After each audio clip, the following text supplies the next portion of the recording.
Hi everyone, it's Roger and James here from the What's On at Disney Plus podcast. In this week's episode, we're going to be talking all about the finale of Moon Knight. We're also going to be talking about some of the trailers that got released this week, plus Star Wars Day. So this one's going to be an action-packed episode. Unfortunately, we did have a few technical issues, so there might be a little bit I'm jumping around, but we got it all sorted about halfway through.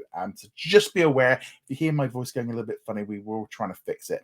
But anyway, guys, let's jump into it. So let's start off. First off, Star Wars Day was on May the 4th. Celebrations, not really. There was something going on at Disneyland, but it was generally quite a small thing. There wasn't a huge amount of stuff going on for this year's Star Wars Day. On Disney Plus, we had the new Disney Gallery, the Book of Boba Fett, which is all the behind the scenes making of. I'm going to be honest, wasn't really that. I found this one a real struggle to get through. It was nothing like the original gallery where we had a talk and there was a. This definitely felt like this is some extras from the movie when we made it, and yeah, I just really just wasn't so keen on the gallery. What about you?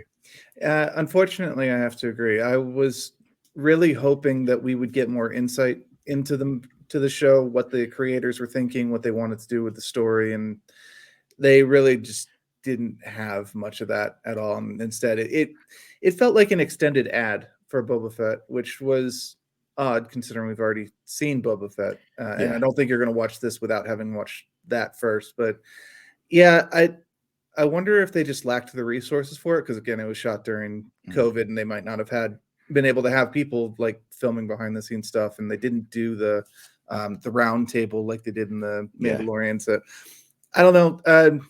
It's not a bad watch, but it's a thing. It'll be forgotten about next week. It should have been out. It should have been about 2 months ago. I think they held it back off for Star Wars Day on purpose. Wasn't really anything else. They didn't like upgrade any of the key art. They didn't there was a little bit of a push on the front page with the logos and stuff changed, but generally it was quite muted. I mean, generally as a whole, it seemed to be a bit muted in terms of Star Wars. There was a couple of announcements. We had a brand new series called Light and Magic, which is going to be coming to Disney Plus on July the 27th. And this is a documentary, 6 episodes, all coming at once, about Industrial Light and Magic, who are obviously the geniuses behind all the special effects and stuff on the films and the series. So that's pretty cool. People will get an early look at this at Star Wars Celebration on Friday, the May the 27th. I suspect we'll probably get a trailer as well. But in some ways, this is that same problem. Star Wars Celebration is probably why we've not really seen a lot from Star Wars Day. Yeah, except it's not even just like we didn't get a whole lot of content. It's the retailers really didn't pop out for Star Wars Day either. Like I was kind of casually browsing, wasn't going to buy anything for the sake of buying anything, but keeping an eye on local retailers and then stuff like Shop Disney and the Lego store. Yeah, I skipped the trailer, and I'm at the point now where it's out in less than a month. I don't want to accidentally see something I don't necessarily want to see. But yeah, I'm glad they released the trailer. They're keeping the information going, keeping the buzz going, getting Twitter and Facebook and such, talking about it. That's the important part. But yeah, I will not be touching the trailer. I won't be watching any of the 30-second ad slots that are, I'm sure, going to be popping up very shortly. And just looking forward to watching the show as cleanly as I can at the end of this month. Yeah, no, it's definitely not so good in terms of how all of this is. I don't know, it just felt a little bit flat and stuff. Yeah, I wonder how much of it is simply that we're coming out of COVID, or we say we're coming out of COVID anyway, and the last several months they just had no time to prepare anything in terms of merchandise and stuff. Obviously, putting a trailer together is a bit different than making a new action figure or a new Lego set or something like that for the day. But we'll see. I guess next year will be the real test for May the 4th, if it continues to be a thing, if it rebounds, or if Disney just kind of like quietly lets it slide off to the side. Yeah, no, it's not so good on terms of that. We also did get some trailers this week. We got one for The Valet, which is coming out on the 20th of it's coming out on 20th of May on Hulu in the US and on Disney Plus everywhere else. Trailer just looked, it's a comedy, a romantic comedy kind of thing with 2 people brought together that shouldn't be. It was a little bit weird of like how much older he is than the woman in it. It looked a bit of fun. I'm willing to give it a go. I'm not expecting a lot, but if I get a few laughs out of it, it should be good. Yeah, pretty much the same. I think that ignoring the age gap thing, even without that, it looks pretty generic. It looks pretty straightforward as a odd couple rom-com. I'm sure that it'll be funny enough that both of the lead actors seem like they're entertaining and that they're having fun with it, but I don't. It does not at this point look like it'll be anything special, or you must go and get a Hulu or a Disney Plus subscription to watch this. We also got a trailer for Hollywood Stargirl, which is coming out on June the 3rd. Trailer looked lovely, looked fine. If you had said to me that this was just Movie X starring Grace, I wouldn't think it was anything to do with Stargirl, because this is it seems so different from the first one that it just feels like a romantic film about two people that, fall in love. It didn't really feel that same Stargirl kind of thing, and maybe it feels a little bit. That's how I felt. No, I actually agree. I saw the trailer and it's kind of like, do I even want to watch this trailer? I don't know. But I sat down and I watched it and like, oh, this actually looks nothing like the original at all. Like almost all of the tropes are gone. The setting is completely different. The only thing that's still there is that her mom is a wandering can't set down roots person, and it would not surprise me if at the end of this the mom continues on, but the girl herself is actually like, no, I'm ready to set down roots and stay here with this guy. We'll wait and see. And I say that knowing even with the trailer being better than the first one, kind of like, I don't know if I will wait and see on this or not, but it does look better. It looks like a much more interesting film. Moving on from there, we also had another brand new trailer drop this week, which was We Feed People, which is coming to Disney Plus on July the 27th. So this one will be a National Geographic documentary with Ron Howard. It's all about a chef called Jose who basically goes out, and I think it's been filmed over like 10 years and stuff, where they sort of feed people when there's crises and like natural disasters and stuff, and they have to do a lot more and stuff. Looks pretty interesting.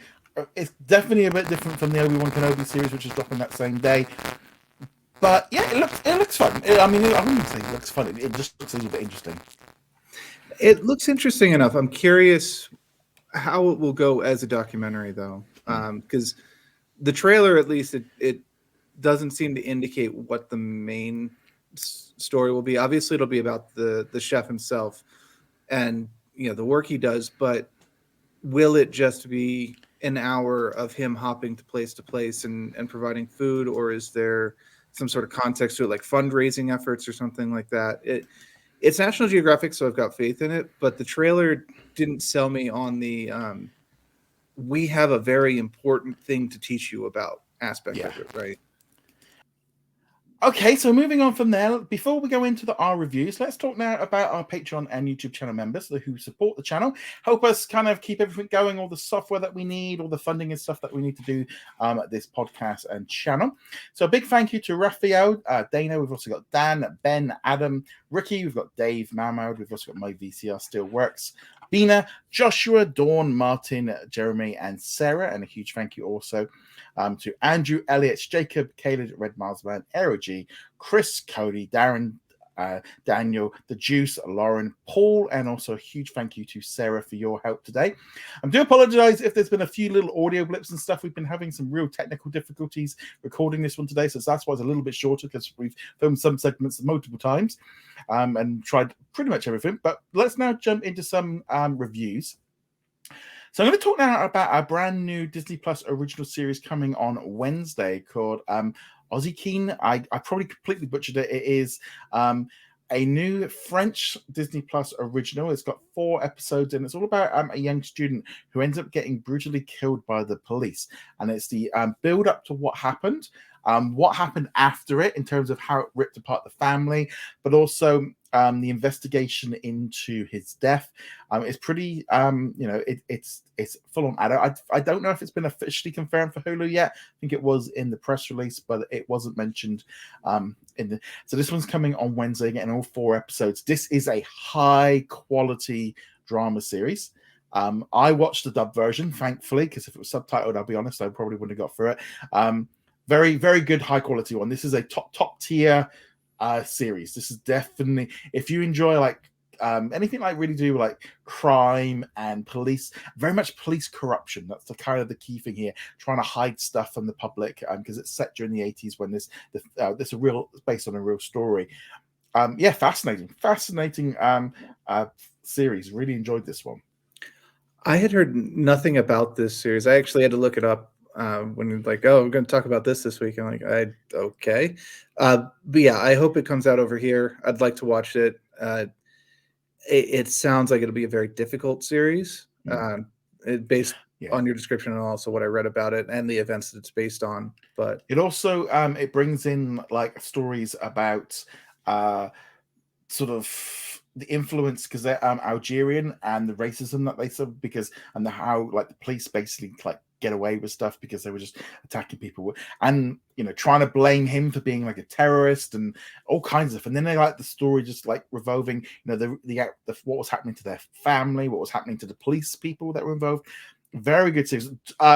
This again is in that like a top tier level. This is very much different to kind of in that like Parallels or Family, the Weekend Family one. This is in a very different tone. It kind of, I would almost say more along like the like a HBO FX level series. It's much more mature and grown up. And yeah, I thoroughly recommend this one too. If you're into your police dramas and things, and like I said, it's only 4 episodes. They're about an hour a piece, so it's not a huge time investment in each one. But yeah, it's very well shot, very well made. Really enjoyed this one, and I wasn't on my wasn't really too much on my radar. This is the thing now with all these like international ones. It's like, okay, you're watching, it's like, will I enjoy it? Will I not? But this is one of those kind of like, yeah, I'm glad I watched this one. This is like, oh, this has been on another network, I probably wouldn't have watched it, but I'm really glad that I have. It was almost pulled me in on something, which I think was good. Yeah, I'm hoping this comes over here. I'll have to check to see if it's coming on Hulu. But even if they're not good, and I'm not saying this one isn't, it sounds like it is very good. A lot of times you learn about things that you didn't know about. Like this, I don't know anything about it. It's a distressingly familiar story, unfortunately, but I don't know the particular events of this. But even talking about some of the other ones, like Snowdrop from Korea, like I ended up dropping it after 5 or 6 episodes. But I learned a lot about Korea that I did not know. I knew nothing about this 1986, 87 uprising thing. And exact same year, this one. Yeah. Exactly the same year. Well, I guess the 80s were kind of rough. But learning about these things is very important. And if it being a well-done series, which it sounds like this one is, that's cherry on top kind of deal. And yeah, I will be checking this out if it becomes available in the States.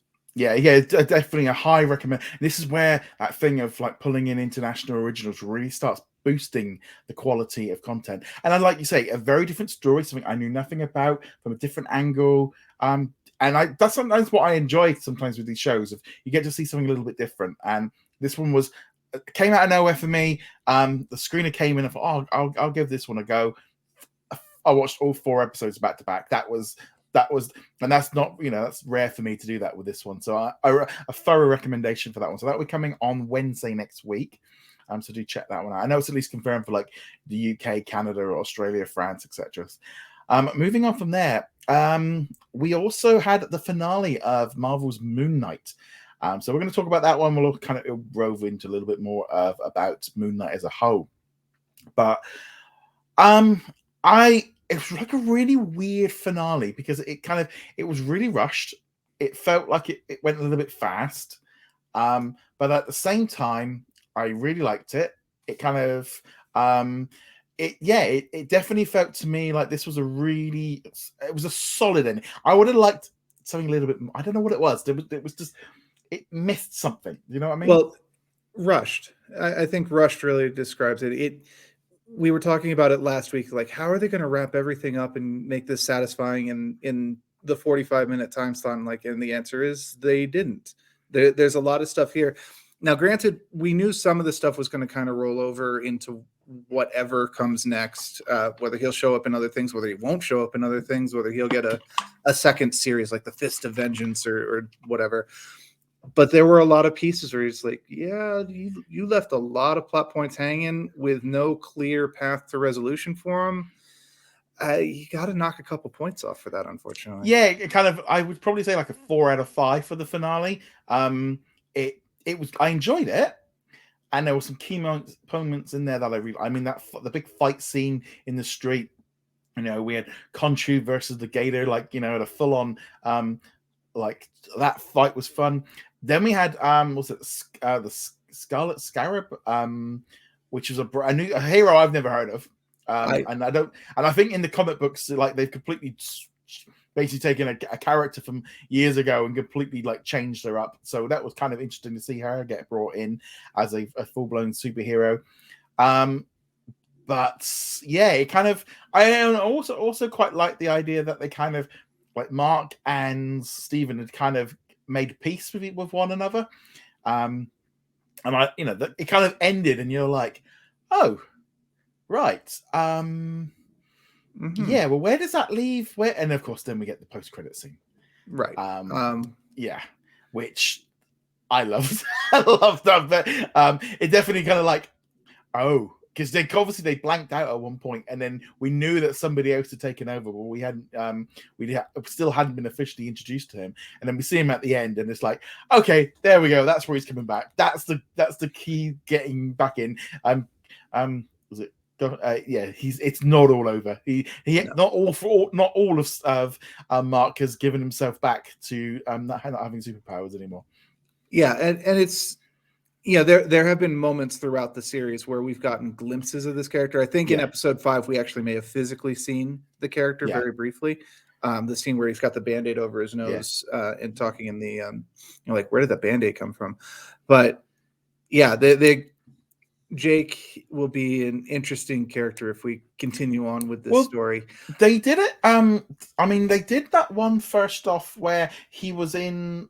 Like, I don't know I think it was episode 1, just before he jumped in the cupcake van, where he killed everybody. Because that wasn't Mark, that was Jake. That was Jake. It was right back in episode. I think that was episode 1 or episode 2 that we had him, and then obviously we had him then do another fight scene on top of the roofs in Cairo where there was one in Cairo where so by the time we got there, it was like, they've been playing up on this idea of like, when it really matters, he takes over and he will kill everybody. Right. And he will do it. And then obviously just like seeing Khonshu in a suit in the back of a limo, I just love that. I just thought that was so cool. The only part of that scene I didn't like, though, was it was another indication of the villain of the series has, if not gotten away, is still alive, right? And we had this with Falcon and the Winter Soldier too, where some of the super soldiers who were left were being carted away to prison. And you're like, okay, we can use them for a later series. And then, oh no, well, they get blown up, and Ethan Hawke's character gets shot a couple times by Jake, and it's like, oh, okay, I guess we're not allowed to have recurring villains still. 10 years. Yeah, that is a shame, because he was such a great villain. He was a very good villain. I would have liked to have learned more about his character, and I would love for him to come back for the sequel, even if it's just in flashbacks with him, with maybe Khonshu showing what he was as Moon Knight rather than what Oscar Isaac's character is as Moon Knight. Yeah, and also there was the whole thing as well with Moon Knight. A lot of people this quest and this hunger for cameos. Just a constant and apparently there was cameos. They were planning on something with Echo. There was also talk of Eternals coming in as well. That was going to be a flashback scene from thousands of years ago. They didn't do any of that, and I actually think that worked good, because I think sometimes cameos can distract and be it's a nice bit of cherry on the top, but especially with Star Wars, they were relying on it too much, and I actually liked that they didn't do that with Moon Knight. They've kept it. Because also, we don't know when this happened. Did this happen before Blip, after Blip, right now? Did he get Blip? Did he not get? This could have happened 5-10 years ago, because we don't really know. I got the feeling that it's now, so to speak. With the lack of any other evidence, I would assume that it's coming out at the time that it's coming out. Unlike Captain Marvel, which is very explicitly back in like the 80s. having said that, I think it would have been hilarious if like Mark had been blipped, but Steven had not, or something weird like that. Would that work? I have no idea. I'm not saying like that they should have done that. I don't know how that would work, but that would still have been like, oh, okay. Or Mark and Steven get blipped and Jake is the only one operating for like 5 years. It would have been an interesting thing. That said, the Eternals at least would have been an interesting one in a flashback, not drawing attention, not being like, oh, look, it's Icarus or whatever. Yeah. But just like him incidentally there. And if you haven't seen the Eternals, you're just like, oh, it's just a character who's talking to Khonshu or whatever. But I can see why they didn't too, and especially towards the end there, apparently it was the money. That's where I was going with it. You could tell that the budget was pretty stretched by the end there. That's having said that, though, Khonshu and the alligator and the hippo, they all looked fantastic for the most part. Yeah. There's been a lot of like issues or like people saying about definitely the finale felt a bit rushed and they might have needed another episode or two to kind of work this one out. And I kind of see where they were going with this one. I was like, yeah, it felt like everything got wrapped up really quickly. Which in some ways is like, well, you know where they're going, they might as well just get to it. And obviously we had the big battle with them all, and I love that. I mean, I also just the flipping between the different costumes, because we've not seen Moon Knight with Jake in charge as well. That was all because apparently because I put up an interview with the costume designer Megan like 2 weeks ago, but in a recent interview, because they've been doing quite a lot of interviews over the last couple of weeks, they said that if they would have done it, like his would have been like all black, his would have been a very different costume if she was designing it, but like how it was in the comic books. But obviously they've got that whole thing to go yet. Right. There was a stealth version of the suit at one point in the comics.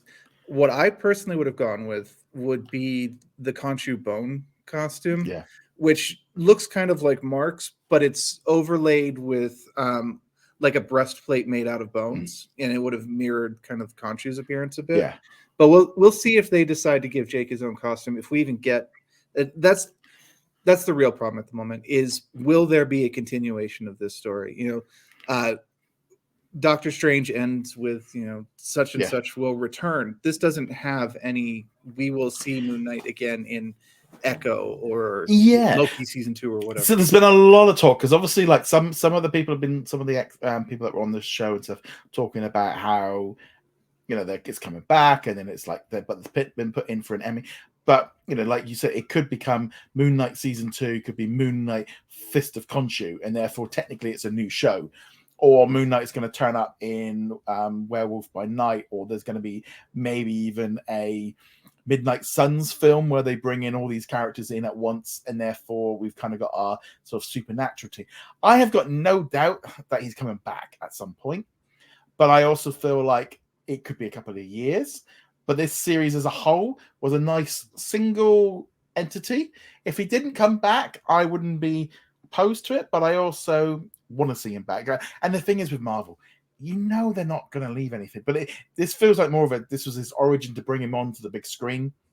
How they do, it's like that kind of thing. But if he turns up in a movie, Midnight Suns with Blade and Dark Knight and Werewolf by Night, or even if they do a big super team up, that will work, and they can bring him in for an episode or two, and it will work. And I think that will. And they can then do a second season. They probably might be like, like with Oscar of like, or you're a bit busy over the next 2 years, we'll bring you back in 3 years and book you in that way. I've got no doubt that Moon Knight is coming back. And also there is the other advantage. They can bring him back in his suit with a voiceover and do like a Mandalorian style. Yeah. And therefore he's in it, but he's not really actually required to be there for very much. I mean, that's an advantage that a lot of the superheroes have. I mean, they've been very careful to make sure that most of the costumes up to now have been, you can clearly see that it's Chris Evans under the costume or things like that, with very few full masks. But Moon Knight is a full mask, we could see. Well, they could put Moon Knight in any of them in his full costume, and for a few scenes, or just, and he literally only has to do a few scenes, maybe as Mark. But yeah, no, I loved it. I thought the finale, it definitely, Moon Knight has been one of my favorite series so far. I think because it was fresh, it it just felt so original, so different, and I really like that about this one. It was definitely for me one of the best ones so far. Yes, it was really good. I enjoyed it. I've obviously been a Moon Knight fan since the 90s. I've mentioned that before, so it was great to see him get up on the screen, and I have no problem with the changes that were made. A lot of it, worked for the show. The one issue overall, so not just episode 6, but in general, was they really kind of faded in and out on the psychological aspect of it, especially in the last episode. Like, the psychology was basically gone. It was like, no, we're just gonna have fun in this fight where you're switching back between Mr. Knight and Moon Knight, and they're really getting along. But the whole, is it happening? Is it not happening? Is it in his head? Just kind of disappeared, and they went into a much more traditional superhero fight at the end. Nothing wrong with that, but especially with this being the same week that Doctor Strange came out, which showed us some, if not true horror, at least proper psychological messing with your head kind of stuff. Is like you backed off when you should have maybe leaned into it just a little bit more. Yeah, because it's funny because it was a 16, so it's actually technically like rated higher than Doctor Strange. I feel like this series really could have done with being 2 weeks earlier. If they'd shifted this whole thing back, and it launched like mid-March, and it was out the way before Doctor Strange, I think it would have, because it literally was just like bing bang boom. I'm literally there like Wednesday morning going, right, we got Moon Knight this morning, and this time tomorrow I'm going to the cinema to see Doctor Strange. There's like no time to go over it. So no, I enjoyed the series. It's definitely a highlight. It's again, we ain't got too long. We've only got a few weeks, and then we got Miss Marvel, which again is another series. This year for me was much more with the Moon Knight, Miss Marvel, She-Hulk, or the series I always was much more excited about, because this was the new, this was the fresh, this was the new heroes that we've not seen. They're going to do an origin, but have a little bit long. Because if this was a movie, that Moon Knight movie would have been a lot of this stuff would have got lost. A lot of it would have lost, but also I might say that being forced into the shorter time span might have tightened it up a bit too, because there was a little bit of bloat in this one, in the series overall. Yeah. Which is weird for us to say that, because I know the other thing is like, well, they should maybe had another episode, but yeah, it was that kind of thing. You're almost like, if you're going to stretch it out, you need to have it long enough to do it. But if you aren't going to stretch it out, then it needs to be tightened down. But overall, I thought it was a great show. I really enjoyed this one. I really got the complaints on it of like, if I was to put this as a whole, like, I would say probably a 4.5 out of 5 for the entire series, for all 6 episodes in one go. And I have watched 5. I've watched I haven't watched the last one twice, and I rarely did that for a series. Actually, the first 2 episodes I think I've actually watched 3 times, which I just never did. Which is really showing for this of how fresh, because it was a really good series. It's a shift on what Marvel has done, which is again what the franchise needs. That said, it's not perfect. There's a lot of problems with it. There's some pacing issues. You can tell it got impacted by COVID. They did a much better job of disguising that than, say, Boba Fett did. I want to see more of the character. Yeah, it's a lot of fun. I will watch it again at some point, especially having seen the whole series. So now you've got what's going on, and seeing what kind of little bits did they leave in the first couple episodes. I'm sure there are other Jake moments that we attributed to Mark at the time, but are probably not actually Mark. And it'll be interesting to see those setups that we missed the first time because we didn't know where they were going yet. Yeah, no, definitely a fun little episode. On that note, guys, thank you very much for joining us this week for this week's episode of the What's on Disney Plus podcast. We'll be at next week with another one, and next week we'll be talking about at least Sneakerella. We've also got and then there's a financial results next week as well, so we should have a little bit of some business news to talk about. And then in 2 weeks' time, we'll be talking about Doctor Strange, but also the FX series Pistol. There'll be some stuff coming up. So on that note, guys, thank you very much. See you guys soon. Later.